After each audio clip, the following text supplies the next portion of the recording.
welcome to this Saturday's Cousins. This is Sonia with SDH Unlimited. I hope everybody is doing well. And 2024 is here, and it's still here. So tonight, let's see. As for my business, still working on the internet thing. I'm so poor I can't even pay attention to the information I need to set up my stuff. That's a joke, an attempt at humor. One of these days, I will be much better at it. But my business is pretty much in the same area. I still have my product there and working on selling it. And I need to do better with my social media. But tonight, one of the other things I really wanted to talk about with Saturday's Cousins, not only being a resource for people who want to talk about their business and things like that, but I want to be a resource for different things. Tonight, I wanted to talk about financial disasters. I got a script, I made myself a script. There's always room for improvement, and that's what I do. Anyway, so here we go. Financial disasters can cause financial insecurity, which is something that has affected people throughout the ages. It has been called by many names: destitute, impoverished, indigent, meager, needy, penniless, poverty-stricken, and underprivileged. These are words that, at the time that they were popular, that was considered the politically correct way to say things. The other words that were used were that you came from the wrong side of the tracks, down and out, dirt poor, and there are a lot of other descriptive words.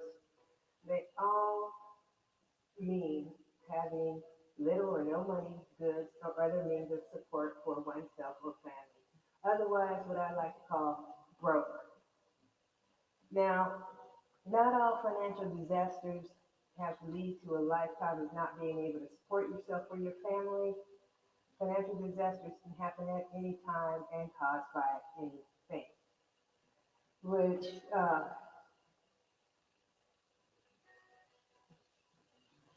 with financial disasters, there have been people who have enterprised. They have taken what they know they can do, and they have created financial income for themselves, their families. Some have made huge businesses. We know of a bunch of them today. Um, One of my favorite stories that I heard was during the Depression. There was a man by the name of Max Kelly, and he started, uh, he had a family he needed to support, and during the Depression, nobody was making any money, and so he went to the people who were always going to make money, like doctors, plumbers, or doctors, lawyers, da da da, da, people who provide services that are a necessity, that will always have a job. He told them, I'll answer your phones. At 5 o'clock, he told them, just call my number. And he'd give them their messages. And so, with that happening, he ended up starting what is called Kelly's Telephone Answering Service. Not to be confused with Kelly's Temporary Services. Kelly's Temporary Services, that's a whole other being. But Kelly's Telephone Answering Service, what they did was they took messages for people. And that was actually my first telephone job. And I really liked it. It's like I got to, over the phone, talk to a lot of different types of people. And took messages, I learned things. It was really kind of a cool little thing. What ended up, well, I don't think they're in business anymore. But the point is the man had nothing, and he took that nothing and he made something. And there have been a lot of entrepreneurs who have done the same thing. They've taken something that is common sense and put it out there for other people. What I do with mine, in addition to my product, what I want this Saturday's Cousins to be is a place where people can get together and talk about those ideas and, um, hear from other people that may be having the same struggles. And we all know a little something. We all have information. We all know ways.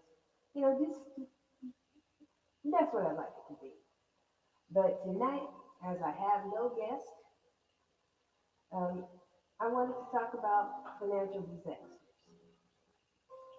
Now, what kind of financial disasters do people usually have? Okay, some examples of financial disasters are natural disasters. For instance, weather related, earthquakes, floods, landslides. Really popular one in Washington that happened a few decades ago was the town of Oso. Um, what happened was a developer went in, they built a bunch of houses, they sold these houses, and then there was a landslide that buried the town or the majority of it. And um, the controversy about that was that people had wanted to build in that area, and when they went to go get their permits and stuff, they were told no because this hill can come down. And eventually somebody did it. They built it, and then had a nice rain. The hill came down, and from what I understand, um, there are probably still people buried there. They were not. It was dangerous for the rescuers to go in there and get people out. And for anybody who wants to look it up, that's Oso, Washington. OSO. I just remember that. Now another uh, weather-related disaster, utility outages. A few years, there were roughly about 1 million people that did not have electricity, and that became quite a burden. There were some people that went 10 days without electricity. And so, um, when we have these weather-related disasters, because it's technically not anybody's fault, it's beautiful how people pull together and they start working with one another. And I think that's awesome.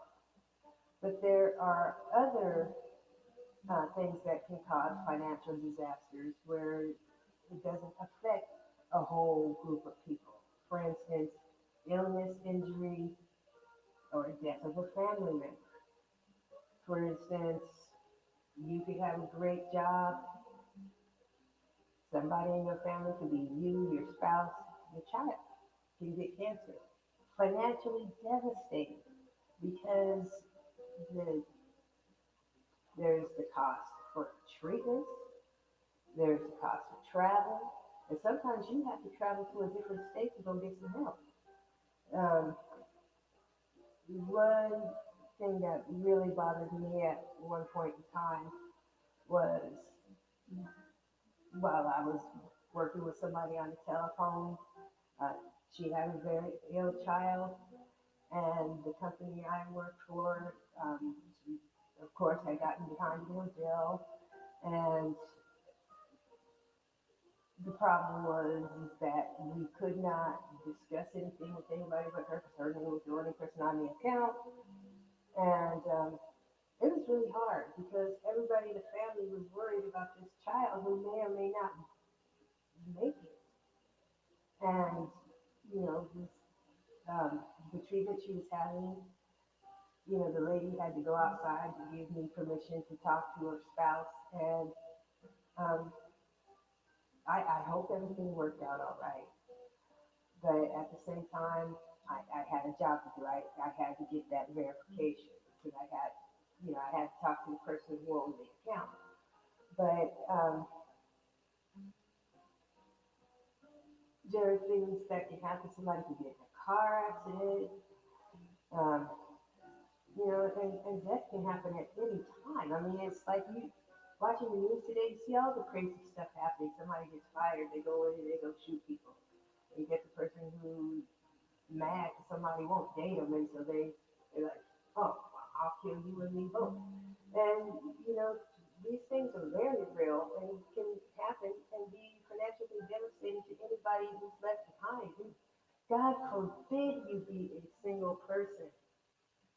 And it's like when I started getting really sick, I was by myself, no kids to take care of, which meant that when I couldn't pay my rent, I couldn't pay my rent.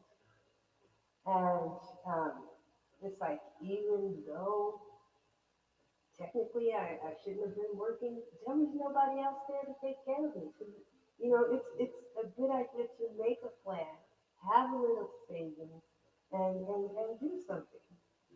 Other things that can be financially devastating would be loss of a job. And not just loss of a job, but cutting back on hours or compensation. And, that's something that happened, especially these last 3 years, that happened to a lot of people. And then there are things, it can contribute if you have a high debt profile, but you have a good job and you keep yourself balanced like that. If you get sick and can't go to work, then you can't pay your bills, and that leads to overwhelming or unmanaged debt, medical expenses, the liability of property loss, all kinds of things can happen. And then there's theft and ID fraud. I mean, we'll get into that a little bit later. Then, of course, there's regulatory failures. And what exactly does that mean? I had to look that up. Inadequate laws or implementation of laws that are adequate. Um, and of course, pandemic. We all saw what happened with that. All right. Now, how there are many situations that can cause more financial stressors. Some or most financial disasters can be mitigated by being prepared. And how you can do that? Financial disasters, there are some you can get insurances for, um, like a earthquake insurance, flood insurance. There's even insurance for a sewer backup. I didn't know that. And there's region specific insurance, where if you live in an area that is likely to flood, then you best be getting some flood insurance or you cover.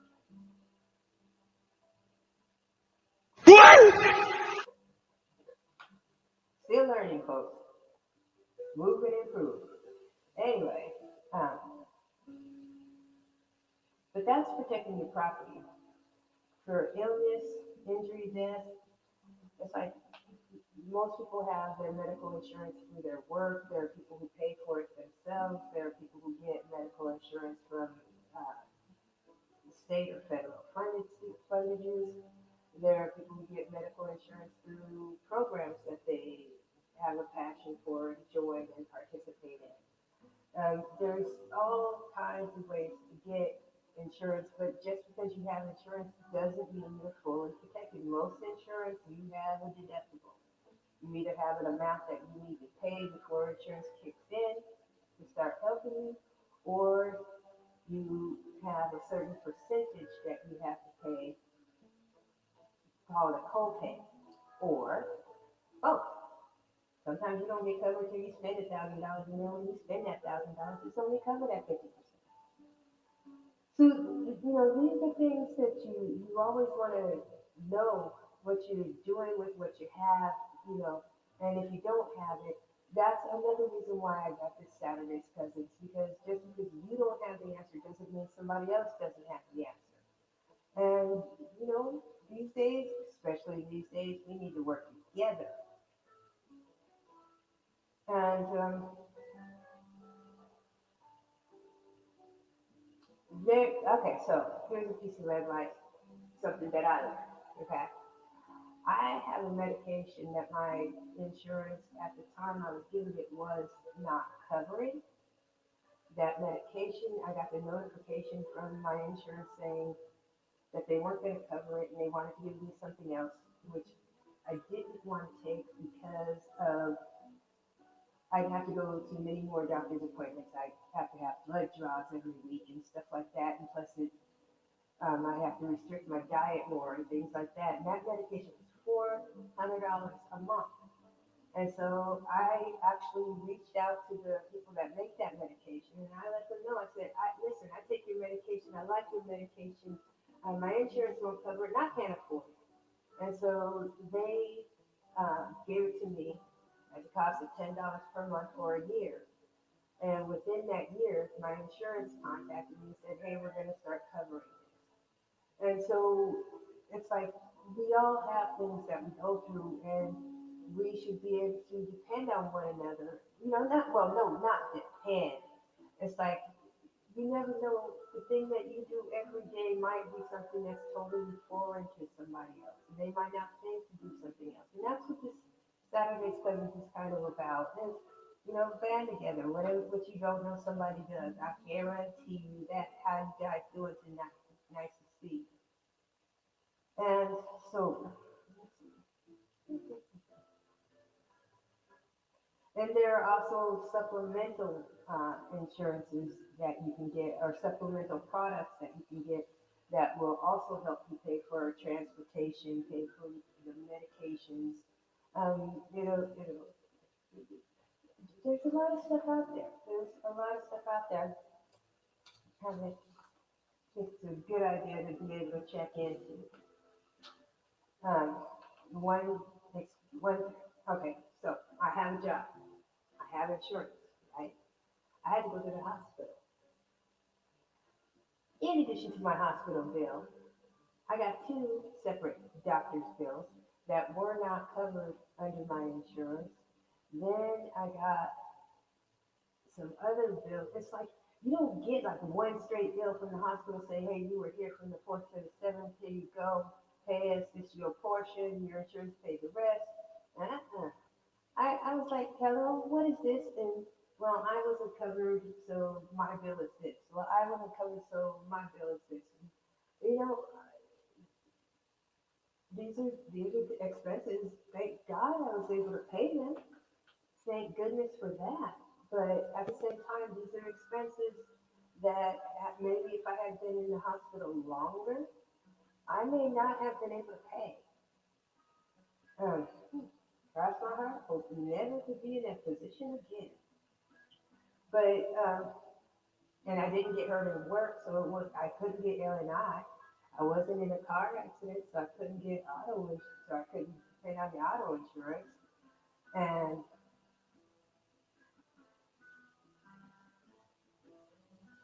you know, there's so many things that can just hurt you. I mean, it's like people talk about the homeless thing today.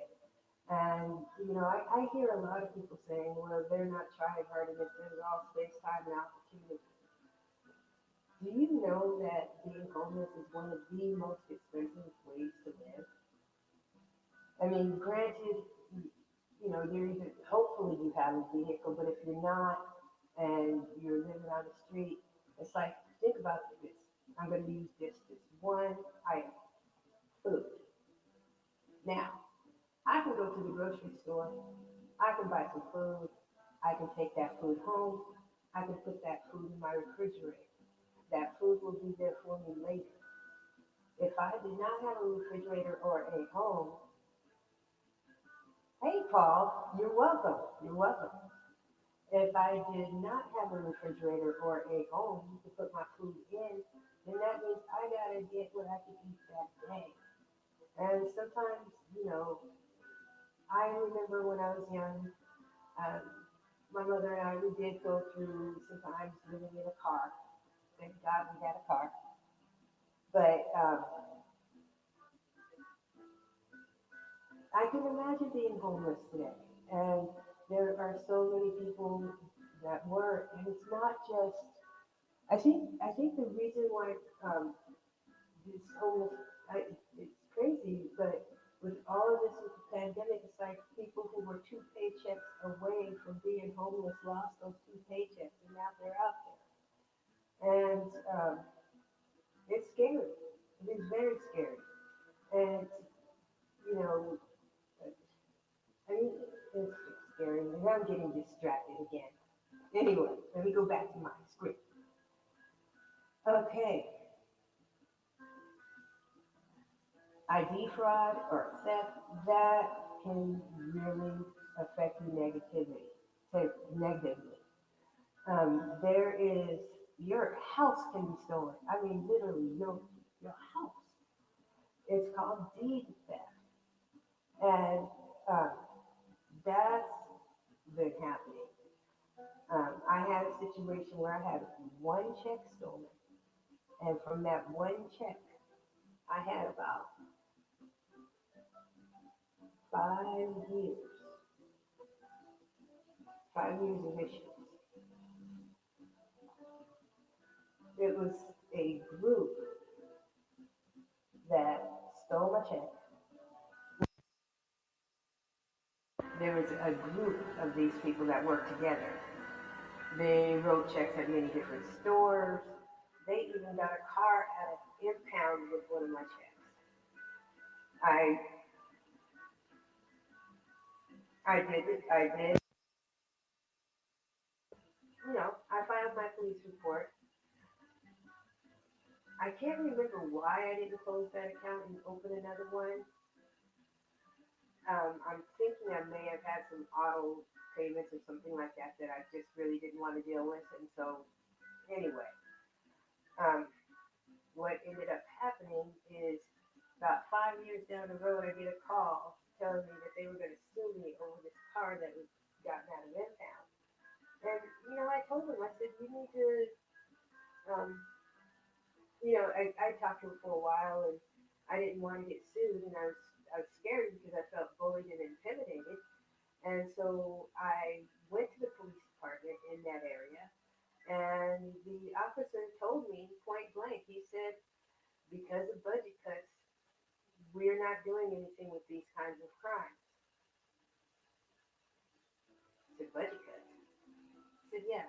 I said, but wait a minute, you sound like you know who those people are. Oh yeah, we know exactly who they are. But you can't go get them because of budget cuts. That's right. You filed a police report, that's all you need to do. And so I ended up calling this creditor back and I tell him, I said, I spoke with the police department and they told me all I needed to do was file the report.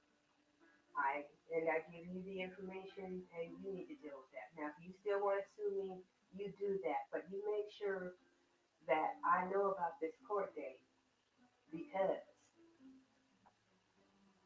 I want to hear the answer to somebody who took a check without ID for a car that I do not own. So I never heard from them again. But, there are times that people get stuck paying other people's bills because you get intimidated. And, you got to protect yourself. But again, that's what Saturday's Cousins are for. So that you can, so that we can talk about what's going on and maybe somebody knows what we can do. And so we go to the next page.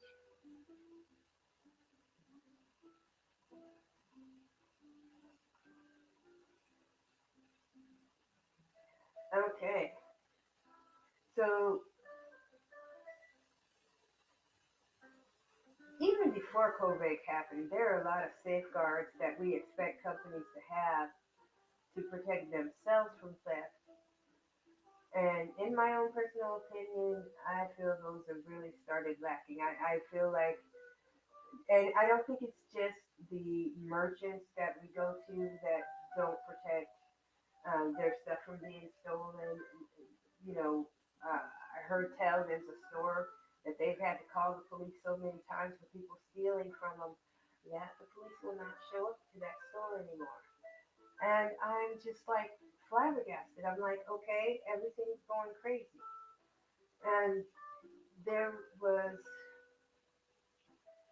so it's like we need to be diligent in protecting ourselves, and we need to get back to the way things used to be. If you sell something, then you paid the price for it. And um, I don't know, maybe it has something to do with um, police being understaffed. That could be a big thing, big issue. I don't know. But it's something that we all do need to fix. I mean, we all need to get on the same page with each other. Go back to a village that gets in everybody's business. I like that. Now, as far as your personal ID theft and things like that, there are companies that provide services that will watch for your stuff on the dark web, that will watch your credit files. And you really need to do your research when you look at these companies. You want to look at their reviews. You want to look at, ask your friends. Find out who your bank uses, who your bank works with. Well, you need to research your bank too, because not all of them are all up on the level all the time. But at the same time, and I only say this because we have a plethora of online banking institutions, and some of them are pretty good. I mean, nobody's going to do anything with your money. It's not about that, but it's about providing you services without you having to pay for them. For instance, um, there's a bank that I bank with. I choose not to get the checks back, and so of course they destroy them. If I need to get a copy of a check that was written, there you want $30 from me as a research. So those are things you want to look at. Look at their fees and things like that. And for any company that you're going to look at for protecting your identity and monitoring your stuff, you want to look and see what they have to offer. You want to compare them. You want to see what they have to offer, what they charge, and see if you know anybody that uses them. And that's another thing. It's like if I would love it if somebody who worked for one of those companies came on here and talked about the ins and outs of it. And then a regulatory failure. Now, this means a failure when inadequate or failure to enforce laws. A great example. We all saw this about a decade ago with the predatory lending. Um, I remember being approved, even though I think I was only making like $10 an hour at the time. And I got approved for a loan up to so much. And if I bought a multifamily home, then I got a little more. So I went around looking for multifamily homes. Thank God the amount was so small that I couldn't find anything I liked. But what ended up happening years later is they started somebody I knew got a loan where they paid interest only payments for the first 5 years. That means that you would pay on that property for 5 years, and all that money you paid, none of it would go to equity. And um, there were a lot of people that got into loans that they couldn't keep up with them. They lost them. They lost their homes and any bit of money that they put in behind it. And now I'm seeing advertisements out there where they're looking for people to contact the banks that foreclosed on individuals because they are owed money back because they had equity in that property and they either lost it because they owed taxes or they lost it because they couldn't keep up with the payments. Now, if they bought that house for, okay, let me back up. Let me give you an example. Somebody buys a house for $100,000. They lose the house. Let's say they lose the house over $30,000 in taxes. Okay, so they foreclose on the property. The owner loses. They move on. They sell that property. Say they sell that property for $100,000. Okay, those taxes get paid out of that $100,000. That leaves $70,000 in money that are sitting there. And I've been watching these little commercials. I thought a little bit about getting into it, but I don't know if I want to or not. But essentially, there is something, where you can learn how to get these funds, and then you contact that person and you say, "Hey, I found $70,000 for you. Give me 35,000 of it, and I'll get you the rest of the money." And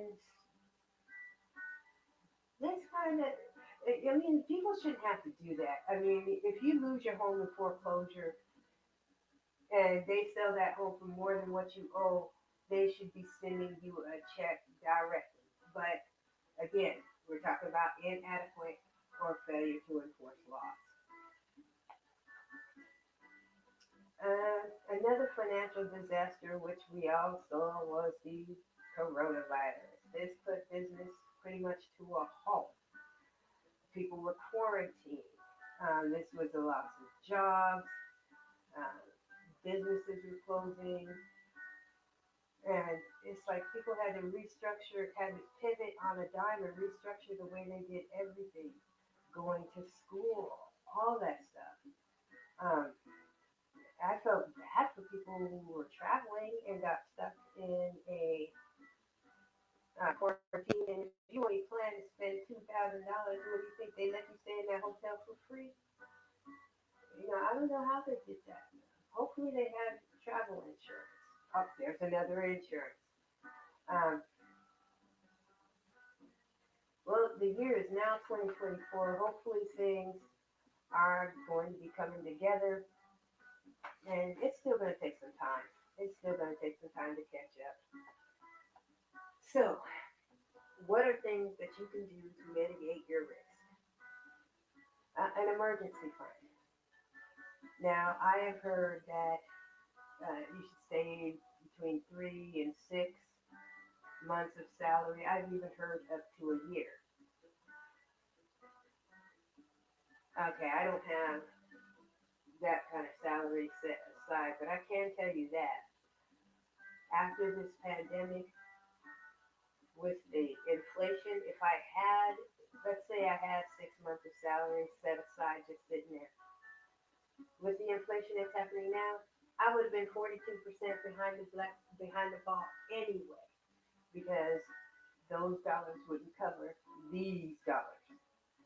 And but one thing you can do is you can put some money away for a rainy day.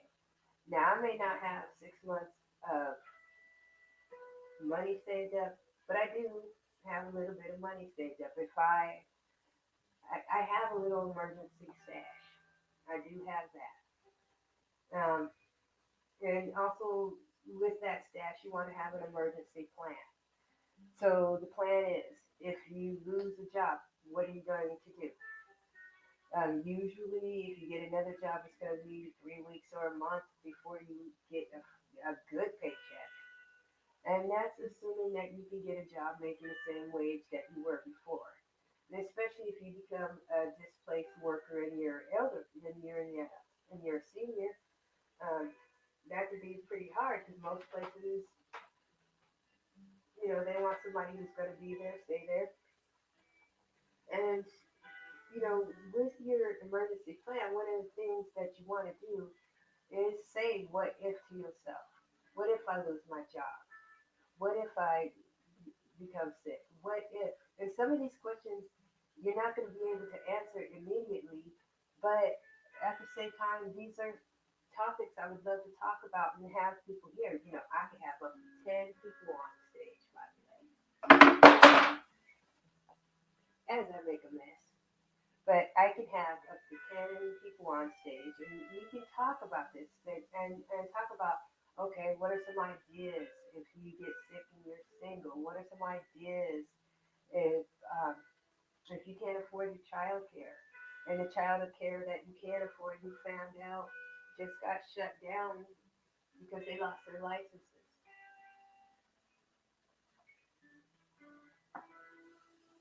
But there's also, you want to have a bug out plan. Um, when the um, It's good to have a bug out plan. Um, And what I mean by bug out plan, in my car, I keep a couple, I keep some jeans, I keep some shorts, I have a pair of shoes.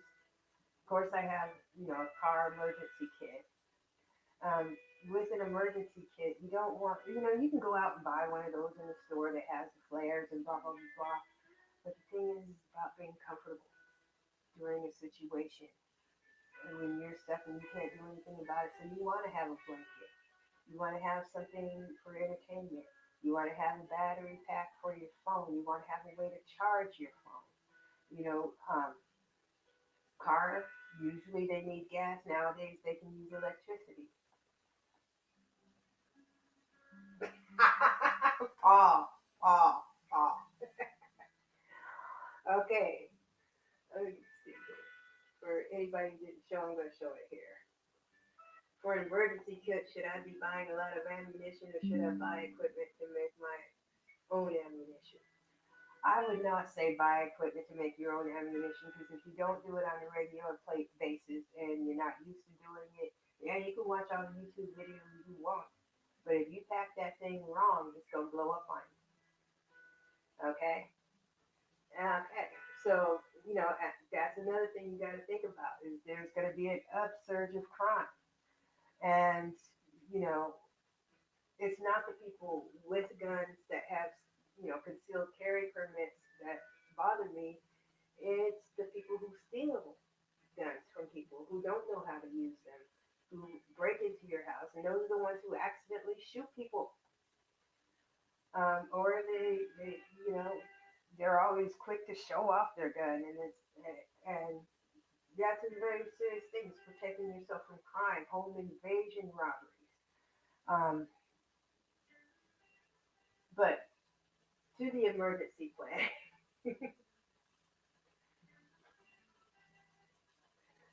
So give me just one moment here.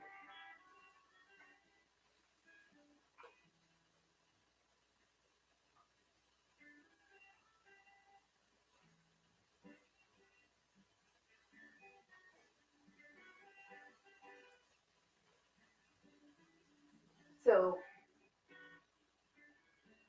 I have sent an invite to Paul because I wanted to see if he'd like to come on and talk about some of this stuff. He had an interesting current there. Plus, I want to show people how it works. But yeah, you do need to plan to protect yourself. But you want to have your medications. You want to have, I mean, you can get those bars that will last you for 3 days, something that's this big that's supposed to last for 3 days, and you can sit there and gnaw on it. I respect that. You're welcome. But have some food, that you can eat. Make sure you have. Let's see. We got blankets. We got food. We got clothes. Don't forget your medications. Documents. Have some spare cash. Have credit card, debit card, or a check.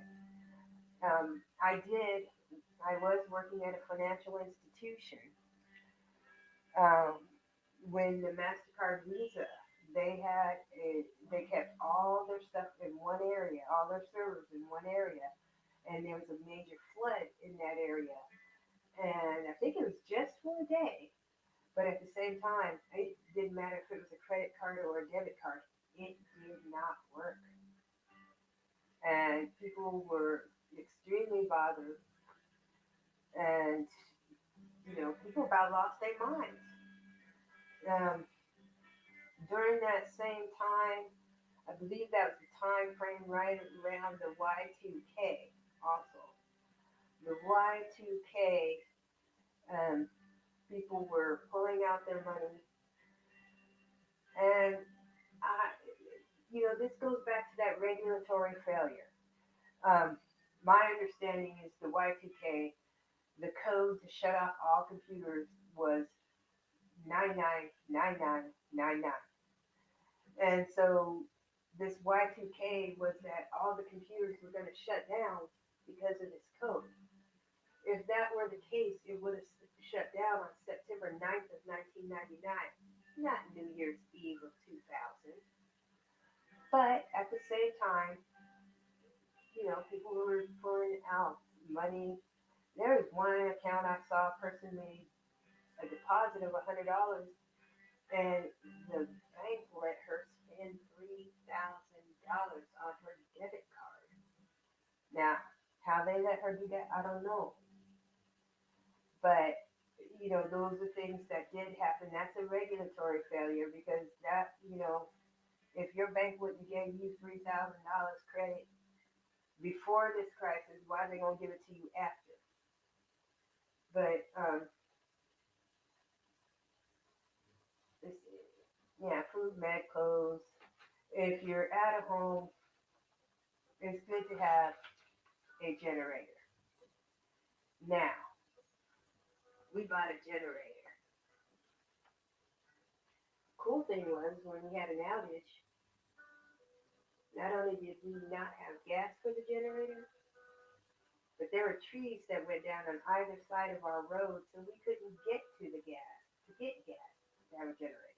So there are batteries that you can buy, and we got a couple of those, and we keep them charged, and we use them on a you know. But these little things, they can charge up, and you can get batteries. You can get batteries the same size as your phone, as long as you keep it charged up. Um, you'll always have service. You won't be sitting there with nothing happening. But that being said, those were the things I wanted to talk to tonight. Well, there's my script. It should have been longer. But uh, I do have a couple of people I know that work in the insurance industry, or a few people I know that work in the insurance industry that hopefully I'll be having on for a future show. And one's medical insurance, one's life insurance, and one is car insurance. So that would be, three different insurances. And that's all I had for my script. I apologize. I hope you're all doing well. I am going to go ahead and cut this short tonight, but I wanted to say hi to Saturday's cousins, and I hope you're all doing well. Thank you for coming. And Paul, thank you for watching. You're a lifesaver. Made me nervous, but you're a lifesaver, man. Okay. All right. Good night.